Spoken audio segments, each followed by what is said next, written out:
चलो मित्रों नमस्कार। मित्रों आज आपणे गणितनी अंदर विषयांक छे आंकड़ाशास्त्र।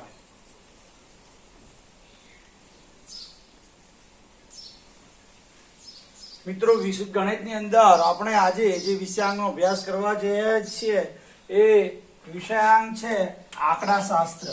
मित्रों आंकड़ाशास्त्र એટલે કે આંકડાઓ દ્વારા બનેલું શાસ્ત્ર આપણને વિવિધ પ્રકારની આંકડાશાસ્ત્રની ગણિત જે સૌથી વધુ વખત પૂછાતા દાખલાઓ સૌથી વધુ આંકડાશાસ્ત્રમાંથી પૂછાય છે। મિત્રો ધોરણ 10મામાં પણ 16 માર્ક્સનું પૂછાય છે। ધોરણ 10મામાં 12મામાં કોલેજ કક્ષાએ मास्टर डिग्री कक्षाए बीएड कक्षाए एमएड कक्षाए एमफिल कक्षाए અને પીએચડી કક્ષા સુધીના આ આંકડાશાસ્ત્રનું વિશેષ મહત્વ દરેક પરીક્ષાઓમાં રહેલું છે। મિત્રો ગણિતનું મહત્વ જ ખૂબ જ છે। જેને ગણિત ફાવે છે એને શરૂઆતથી જો ફાવતું ગણિત હોય તો આગળ જતા એને કોઈ પણ કક્ષામાં કે कोईपण क्षेत्रनी अंदर एने आंकड़ाशास्त्र खूब मददरूप बने छे। मित्रों आंकड़ाशास्त्रनी अंदर मध्यवर्ती स्थितिना 3 माप छे। मध्यवर्ती स्थितिना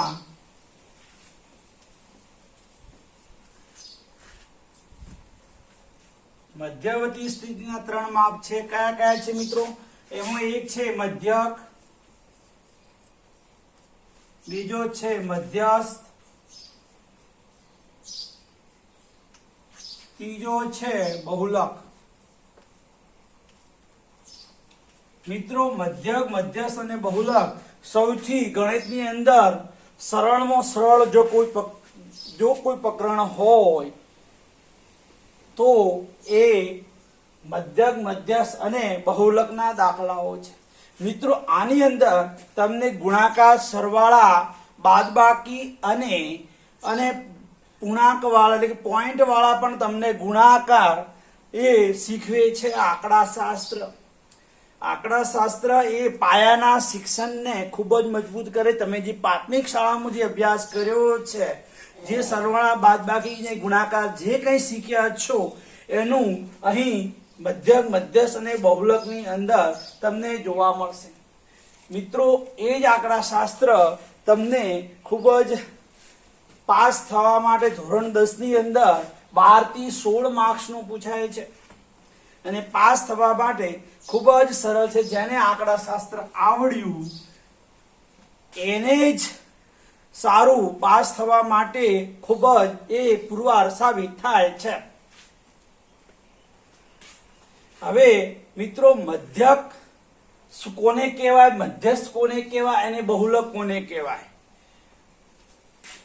મિત્રો મધ્યકની અંદર ખાસ કરીને એટલે કે શું કહે છે વચ્ચે એટલે મધ્યક ક એટલે મધ્ય બતાવે। શું બતાવે છે? મધ્ય। એટલે કે શું કહે છે કે આપેલા પ્રાપ્તકોનો સરવાળો થાય છે। આપેલા પ્રાંતકો આપેલા હોય, સંખ્યાઓ આપેલી હોય એનો સરવાળો થઈ અને આપણને મધ્યક મળે છે। મધ્યકે પણ બે રીતે વર્ગીકૃત અને અવર્ગીકૃત, મધ્યસ્થ પણ વર્ગીકૃત અને અવર્ગીકૃત, बहुलक વર્ગીકૃત અને અવર્ગીકૃત વિશેનો અભ્યાસ થાય છે। હવે મિત્રો પહેલા એની કન્સેન્ટ્રેશન આપણે એમનો વિશે જાણી લઈએ, પછી આપણે આગળ એના વિશે જાણીશું।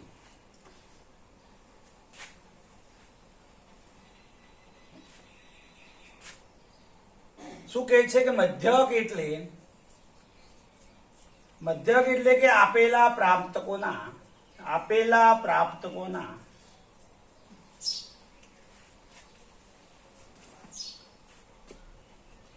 સરવાળાને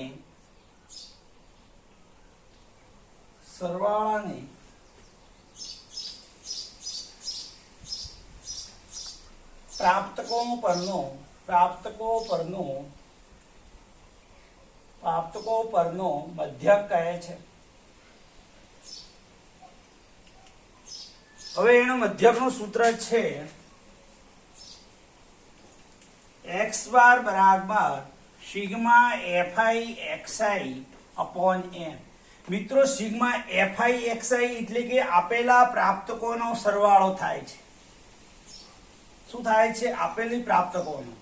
હવે n બરાબર નીચેની કેટલી સંખ્યાઓ છે એ પ્રમાણે n આલેખાય છે. દાખલા તરીકે કોઈ સંખ્યા આપેલી છે 2 4 6 8 અને 10 જો આપેલી હોય તો સિગ્મા fi xi આમનો સરવાળો થાય છે 2 + 4 + 6 + 8 + 10 એટલે કેટલા થાય? 10 ને 8 18 ને 2 20 20 ને 4 24 24 ને 4 25 28 28 ને 2 30 એટલે ટોટલ સરવાળો 30 થયો. હવે n બરાબર કેટલી સંખ્યા? 1 2 3 4 ને 5 એટલે 5 6 30 એટલે આપણને મધ્યક મળશે 6. બરોબર. એટલે આપેલા પ્રાપ્તકોનો સરવાળો અને સરવાળો થયા પછી આપણે એનો આન્સર એટલે કે જવાબ મળે છે એ મધ્યક છે. આપેલા પ્રાપ્તકોનો સરવાળો મધ્યક દ્વારા થાય છે. હવે જ્યારે મધ્યક આપણે શીખીએ છીએ ત્યારે એ બહુ ખાસ આપણને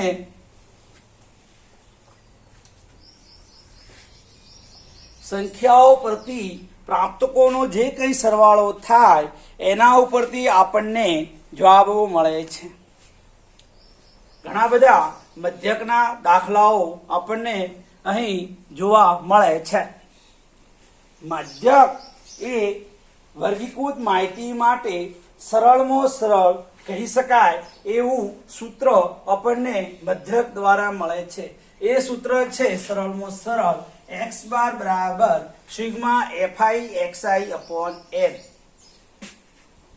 હવે વર્ગીકૃત માહિતી માટે આપણે આ જોયું કે x bar sigma fi xi upon n.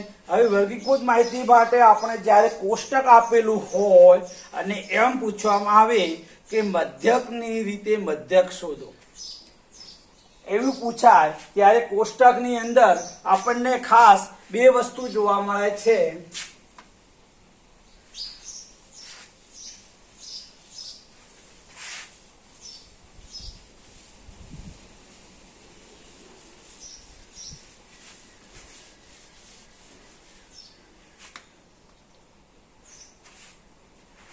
કોષ્ટકની અંદર ખાલી આપણને બે જ વસ્તુ જોવા મળે છે. એક આપણને વર્ગ જોવા મળશે, બીજું આપણને એક f જોવા મળશે. એટલે કે આમ ચોરસ પેટી આકારનું બનાવી અને પરીક્ષામાં પૂછે છે. હવે એને આપણે ઊભી હરોળની અંદર કોષ્ટક બનાવી અને એના વિભાગોમાં વિભાજિત કરવું પડશે. આપણે વર્ગ એક f નું ખાનું કરીશું, એક વર્ગનું ખાનું કરીશું. જે ચોકટામાં જે આપેલું છે એને આપણે અહીં વર્ગીકૃત કરીશું. જે આપેલું છે ધારો કે 15 20 20 25 25 30 30 35 35 40 અને 40 45 આપણને આપેલું છે. બરોબર. નીચે આપણે લખીશું કુલ. અહીં આપણને જે f આપેલો છે એ f લખીશું.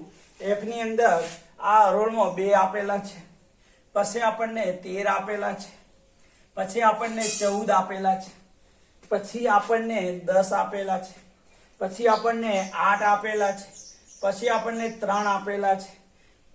બરોબર. એટલે ટોટલ 50 થાય છે.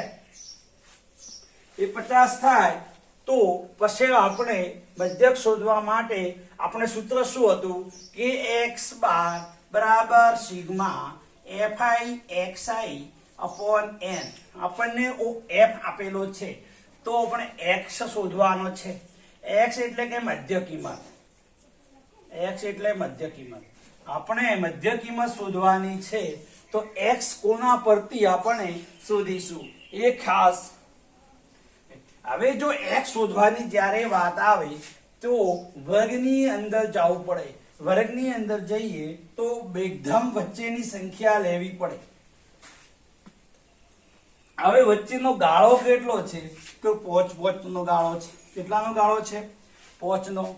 જો 5 નો ગાળો હોય તો એકદમ વચ્ચે પહોંચવા માટે આપણને એટલે કેટલા લેવા પડે? 16 17 એટલે કે 17.5 લેવા પડે તો જ આપણે વચ્ચે પહોંચી શકીએ. 18 તો લઈ શકાય નહીં, કારણ કે ગાળો બનાવવા માટે આપણે પોઈન્ટમાં લેવો પડે તો જ ગાળો બને. એટલે આપણે 17.5 લીધા. પછી આપણે આ 20 ઉપર આગળ કરીએ તો 22 પોઈન્ટ કેટલા લઈશું? 5. પછી આપણે 27.5, પછી આપણને 32.5, પછી આપણે 37.5, પછી આપણે 42.5. હવે 42 પોઈન્ટ લીધા પછી આપણે હવે એટલે કે fx શોધવો પડશે. શું શોધવો પડશે? fx શોધવા માટે સિગ્મા fixi એટલે આપણે હવે f અને x શોધવાનો છે. તો આપણે fx એના ઉપરથી મળશે કે આનો આપણે f નો અને x નો શું થશે? ગુણાકાર થઈ જશે. કોનો થઈ જશે? f 17.5 ગુણ્યા 2 થશે. 17.5 ગુણ્યા 2 એટલે આપણને fx મળશે. જો આપણને અહીં આનો આપણે 22.5 નો ગુણાકાર કરીએ, 22.5 ગુણ્યા આપણે 3, બરોબર? એટલે પોઈન્ટ પછી 2 એકમ, દશક, 100 ને 1000 એટલે આપણે પોઈન્ટ પછી 0 મૂકી દીધી. અહીં આપણે 3 મૂકી દીધા. હવે અહીં ગુણવા માટે 3 ને 0 સાથે ગુણતા એટલે કે આનો એક નિયમ છે, કોઈ પણ સંખ્યાને 0 સાથે ગુણતા જવાબ 0 મળે છે. કોઈ પણ આંકડાકીય અક્ષરને 0 સાથે ગુણતા ગુણાકાર કરતા એનો જવાબ આપણને 0 મળે છે. ગમે એટલી મોટી રકમ હોય તો પણ આપણે અહીં 13 વડે ગુણાકાર કરવાનો છે. કેટલા? 13. આ 13 છે એટલે 13 વડે આપણે ગણી અને બતાવી દઈએ. હવે આ એકમ ને દશક ને આપણે શૂન્ય મૂકીશું, બરોબર? 1 ને 0 સાથે ગુણતા આપણને જવાબ 0 મળે છે. 1 ને 5 સાથે ગુણતા તો આપણને 5 એકા 5 મળે છે. હવે પોઈન્ટ ને હાલ પૂરતું ધ્યાનમાં લેતા નથી, પાછળથી આપણે પોઈન્ટ મૂકી દઈશું. 2 છે એટલે 2 એકા 2 મૂકીશું, 2 એકા 2 મૂકીશું. હવે 3 ને 0 સાથે ગુણતા આપણને 0 મળશે. 5 તારી 15, 5 વધ્યા 1, 3 દુ 6, 6 ને 1 7, બરોબર? હવે બરોબર 3 દુ 6 ને 1 7, 3 દુ 6 આપણે મૂક્યા. હવે 0 ની 0, 5 નો 5. હવે એનો આપણને સરવાળો થઈ જશે એટલે કે એવો 7 છે. 7 ને 5, 7 કે 8 9 ને 10, 7 કે 8 9 10 11 ને 12, બારીઓ બગડો 12 થયા ને. 7 ને 5 12, 8 9 10 11 ને 12, બારીઓ બગડો વધ્યા 1, 6 ને 2 8 ને 1 9, 9 થયા 2 ના 2 292 પોઈન્ટ. અહીં આપણે જે પોઈન્ટ છે એ મૂકી દઈશું 2 અંક આગળ એટલે કે 292.5 થશે. જવાબ આપણને 292.5 મળશે. કેટલા મળશે? 292.5. તો આપણે fx ડાયરેક્ટ આવી રીતે તમારે પોઈન્ટ વાળા પણ ગુણાકાર પાયાના એટલે કે ધોરણ પ્રાથમિક શાળામાં તમે શીખી ગયા છો.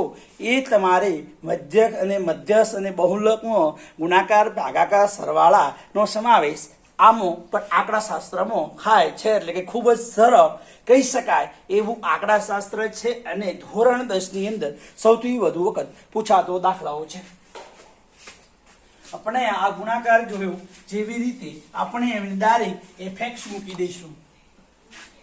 fx મૂકીશું તો કે 35 આપણે 292.5 મૂક્યા, 292.5, 385, 325.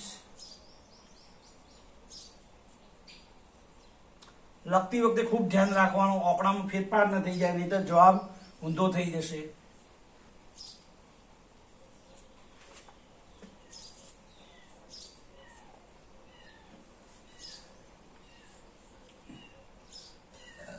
$1465.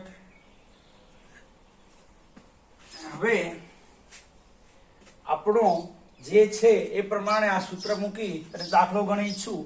x બાર બરાબર sigma fi xi upon n, એટલે આપણને fi xi આપણે fx નો ગુણાકાર કરી અને ઓ આપણને fx મેળવ્યો. એ આપણનો fx એટલે કે x બાર બરાબર સિગ્મા fx upon n. જ્યારે આપણને વર્ગીકૃતની વાત આવે અને આ રીતે કોષ્ટક આપેલું હોય તો આપણે fx શોધી અને આ સિગ્મા fi xi જેવો fx નો ગુણાકાર કરીએ એટલે આપણે સિગ્મા fx ભાગ્યા n મૂકીશું. x બાર બરાબર આપણને fx કેટલો મળ્યો, fx નો ગુણાકાર થઈ ગયો. x આપણને ક્યાંથી મળ્યો કે વર્ગમાંથી વચ્ચેની કિંમત મુકાઈ, એટલે આપણને fx આપણને 1465 મળ્યા. હવે n બરાબર કેટલા આપણને સંખ્યા થઈ છે એ આપણને અંકિત કરીશું, એટલે કે ટોટલ f ની સરવાળો કેટલો થયો તો કે 50. તો આપણે અહીં 50 મૂકીશું. બરાબર, આપણને 50 મૂક્યા પછી આપણને જવાબ મળશે x બાર બરાબર 29.3. એ આપણને શું મળ્યો, મધ્યક. ચલો મિત્રો, હવે આગળનો દાખલો આપણે મધ્યક. હવે મધ્યક વિશે તમે આ ચોપડામાં જોઈ શક્યા અને મધ્યક વિશે આપણે જ્યારે અભ્યાસ કરીશું ત્યારે આપણને અલગ અલગ પ્રકારનો આખો વિશાળકાય, જેમ આગળ જશો જેમ બહુલક જણશો તો fi di બધું આપણને શોધવા માટે ખૂબ જ મદદરૂપ બનશે. આંકડાશાસ્ત્ર શીખવું ખૂબ જ જરૂરી છે. ઓકે મિત્રો, આમાં ખબર ન પડી હોય તો આગે તમે કહી શકો છો. ઓકે.